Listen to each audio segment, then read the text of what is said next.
Welcome to Weekend at the Cottage. I'm Nick Manojlovich. Need an easy, refreshing cocktail for your next get-together? I've got it. Today I'm going to show you how to make a Tanqueray Malacca with premium tonic.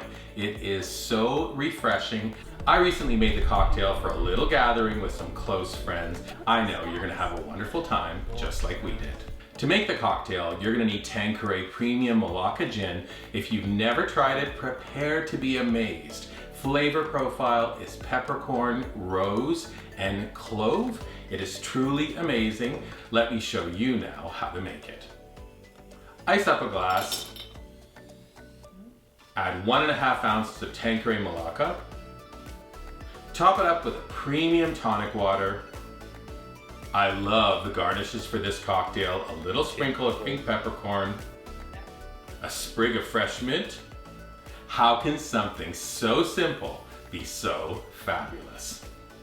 Invite your friends over for a relaxed afternoon.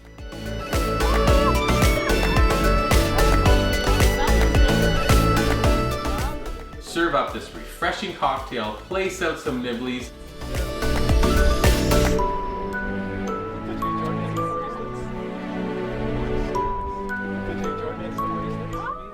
Serve up Tanqueray Malacca with premium tonic. It is fabulous. I know you're going to enjoy. Cheers, everybody.